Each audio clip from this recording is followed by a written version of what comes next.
Hi friends, good evening.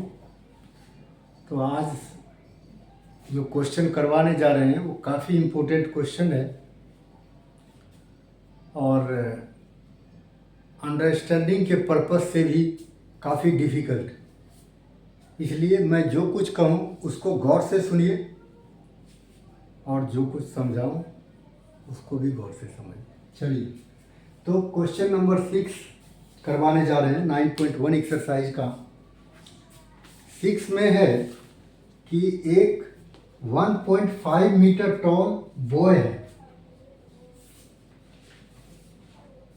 जो कि एक बिल्डिंग जो 30 मीटर टॉल है उससे कुछ डिस्टेंस पर खड़ा है। समझ रहे हैं?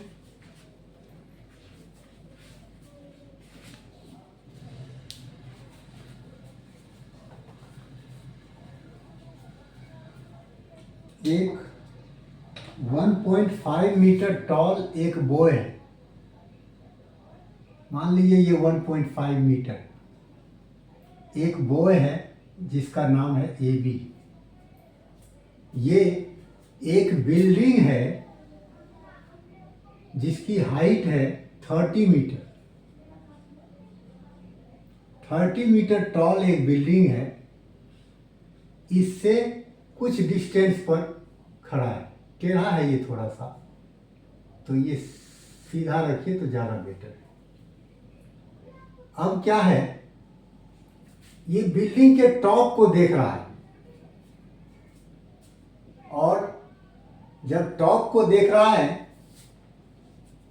तो टॉप का जो एंगल है इनके आंखों के पास वो है 30 डिग्री।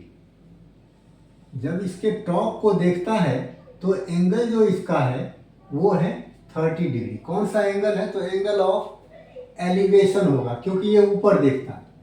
ऊपर देखेगा तो एंगल ऑफ एलिवेशन होगा। तो एंगल ऑफ एलिवेशन ये हो गया इसका लाइन ऑफ साइट। अब हॉरिजेंटल कहाँ है? तो हमारा मेन हॉरिजेंटल तो ये है, लेकिन इस हॉरिजेंटल से बात नहीं बनेगी। हॉरिजेंटल इसका क्या हो जाएगा? यहाँ हो जाएगा। तो ये हॉरिजेंटल और लाइन ऑफ साइट दोनों के बीच में एंगल ऑफ एलिवेशन बनता है। ये 30 डिग्री बन रहा है। आगे क्या हो रहा है कि ये लड़का कुछ दूर चल रहा है। किधर? तो बिल्डिंग की तरफ। मान लीजिए कि यहां तक आ गया है। इसका नाम CD है और ये E पॉइंट तक ये पहुंचा है। जब E पॉइंट तक पहुंच करके और फिर देखता है तो इसका एंगल जो है 30 से 60 हो जाता है। क्लियर है क्वेश्चन? अब आप लोग गौर कीजिए कि वो तो चल रहा है, यहां पे उसका पैर है, उसकी आंखें कहां होगी? यहां होगी। एम आई राइट? अगर वो 1.5 मीटर टॉल है तो उसकी आंखें कहां होगी? यहां होगी। और जब भी एंगल बनता है तो आंखों पर ही एंगल बनता है ना? ये एंगल कितना बनेगा? 60 डिग्री का एंगल बनेगा। अब वो जितना यहां से ये चला उतना ही डिस्टेंस यहां से इसका होगा। मान लीजिए ये F है तो BF और AE दोनों इक्वल होगा। हमें क्या पता करना है कि ये AE कितना दूर वो चला है, मीन्स लेंथ ऑफ AE। तो लेंथ ऑफ AE अगर निकालना हो तो लेंथ ऑफ BF निकाल लीजिए सिंपली। जितना होगा उतना ही AE का लेंथ होगा, क्योंकि आदमी चल के यहां तक आया है। ये भी आदमी ही है जिसकी हाइट 1.5 ही है। EF वही आदमी है जो AB है। AB ही, हमको तो पॉइंट में नाम देना था इसीलिए डिफरेंट नाम देना था। बाकी AB ही चल के यहां तक पहुंचा है और जब यहां से देख रहा है तो 60 डिग्री का एंगल बन रहा है। तो हमें BF निकालना है। पूछ रहा है कि वो कितना डिस्टेंस कवर किया। तो ये सीधी सी बात है कि हम पूरा CDEF यहां G कर दीजिए। आप यहां जो मीट हुआ है पूरा BG निकाल लीजिए और फिर एफ जी निकाल लीजिए और बी जी में से एफ जी को माइनस कर दीजिए, बी एफ आ जाएगा। सिंपल है। जब बी जी निकालेंगे तो बड़ा वाला ट्रायंगल लेंगे, बी डी जी, इससे क्या निकाल लेंगे, बी जी निकाल लेंगे। और जब एफ जी निकालेंगे तो ये छोटा वाला ट्रायंगल लेंगे, और बी जी और एफ जी जब दोनों आ जाएगा तो दोनों को माइनस कर देना, बी एफ निकल जाएगा, और यही निकालना है। तो अब इसमें हम इतना लैंग्वेज लिखने नहीं जा रहे, क्योंकि लैंग्वेज लिखेंगे तो काफी टाइम लगेगा। ठीक है, तो अब हम स्टार्ट करते हैं डायरेक्ट क्वेश्चन से। इसके अलावा इसमें और कुछ नहीं दिया हुआ है। तो एक चीज का ध्यान रखना है कि ये अगर 1.5 है तो ये भी 1.5 होगा, सी जी।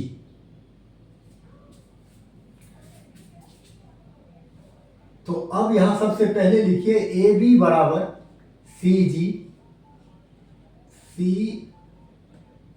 ए बी बराबर सी G equals to 1.5 metre. Clear है। अब आप निकाल लीजिए डी जी, निकाल लीजिए, क्योंकि इसी का काम होगा।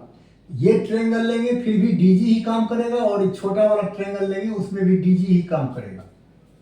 तो अब डी जी निकाल लीजिए, क्या होगा, डी जी इक्वल्स टू क्या हो गया, C D minus D G, D G not C G, C D minus C G. पूरे में से सी जी को माइनस कर दीजिए तो इधर निकल जाएगा। तो सी डी आपका कितना है, 30 है, और ये है 1.5। 30 में से 1.5 को माइनस कीजिए, ये हो गया 28.5 मीटर।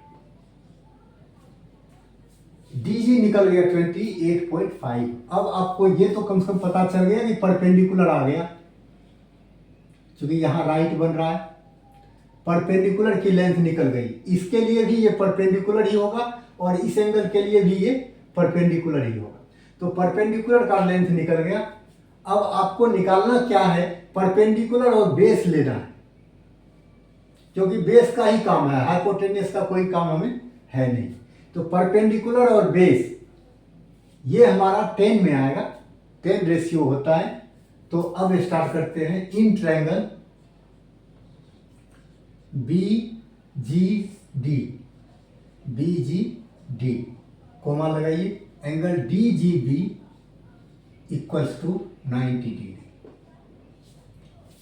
इससे ये पता चल गया कि राइट ट्रायंगल है। और अब राइट ट्रायंगल में हम क्या यूज करेंगे, 10 लेंगे। 10 कौन सा, तो 60 लीजिए। छोटा वाला ट्रायंगल ले रहे हैं, गौर कीजिएगा। छोटा बड़ा कोई भी ले सकते हो पहले, ऐसा जरूरी नहीं है कि हम छोटा लिए तो आप भी छोटा ही लोगे। बड़ा वाला से, बड़े वाले ट्रायंगल से आप बीजी पहले निकाल लीजिए, ऐसा भी कर सकते हैं। हमने छोटा वाला ट्रायंगल पहले लिया, इससे हमारा एफ जी आएगा। कैसे आएगा, तो 10 थीटा क्या होता है, पी बाय एच। पी हो गया आपका डी जी, और सॉरी एच नहीं, बी कितना हो गया, एफ जी। डी जी कितना निकला अभी आपका, डी जी निकला है 28.5 by F G not C. F G कितना है तो ये हमें पता नहीं है। अब 1060 क्या होता है, √3। √3 equals to 28.5 upon F G. Cross multiply अगर हम करते हैं तो √3 एफ जी इक्वल्स टू 28.5, और एफ जी इक्वल्स टू क्या हो गया, 28.5 बाय √3। क्लियर है। इसको अभी कुछ नहीं करेंगे, इतना मीटर लिख देंगे, क्योंकि ज़्यादा कैलकुलेशन को बढ़ाने से कोई फायदा नहीं है। जब जरूरत होगा तो लास्ट में करेंगे। वैसे इसको क्या कर सकते थे, रेशनलाइज कर सकते थे। चलिए आगे आते हैं। इन ट्रायंगल, बड़ी वाली ट्रायंगल बी डी जी,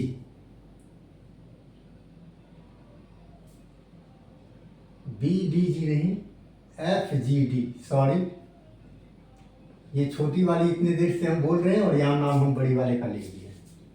अब चलते हैं in triangle BDG।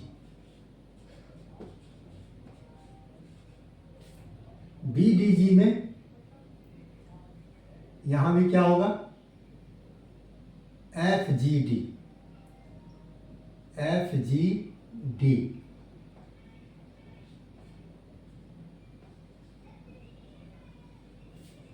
Angle BGD equals to 90 degree. और इसमें भी क्या करना है हमको, अब ये निकालना है। अभी हमने देखा, आपने FG निकाला, अभी FG निकाला, अब BG निकालते हैं। तो BG और DG एक परपेंडिकुलर है, एक बेस है, उसका फिर क्या आएगा, 10 ही आएगा आपका। 10 30 इक्वल्स टू क्या हो जाएगा, DG अपॉन BG।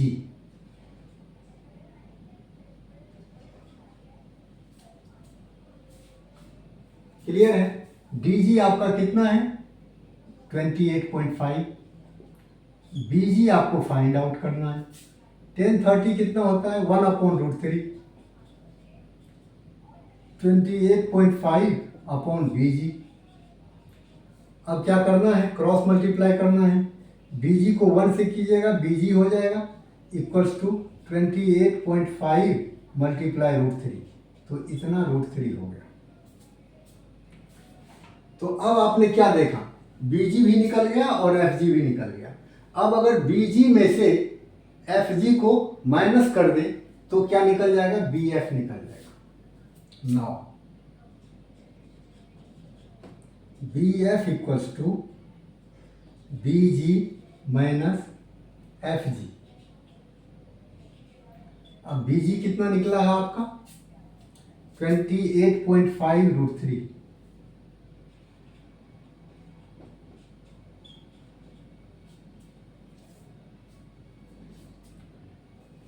और इसमें से क्या करना है, इसको माइनस करना है, 28.5 अपॉन √3। इतना बाय 1 कर दीजिए और क्या करना है, एलसीएम लेना है। 1 √3 का √3 होगा, 1 से √3 को इससे मल्टीप्लाई कीजिएगा तो √3 इंटू √3 3 हो जाएगा, और 3 को इससे मल्टीप्लाई हो जाएगा तो 5 3 जा 15, कैरी 1, फिर 8 3 जा 24 और 1 25 2 हो गया, 2 3 जा 6 2 8, 85.5 हुआ। माइनस √3 से √3 डिवाइड कीजिएगा 1 होगा, 1 को इससे मल्टीप्लाई 28.5। अब क्या करना है, दोनों को माइनस कर देना। 5 - 5 क्या हो गया, 0, और 5 - 8 से 15 - 8 7, और 7 - 2 5, 57 अपॉन √3। अब ये 0.0 को आप हटा सकते हैं, इससे कोई मतलब नहीं। करना क्या है, अब √3 से मल्टीप्लाई ऊपर भी और √3 से मल्टीप्लाई नीचे भी। अब देखिए ये हो गया 57 √3 बाय 3। ये 3 1 जा 3, 390, 3 9 जा 27, दैट इज 19 √3 मीटर। BF हो गया।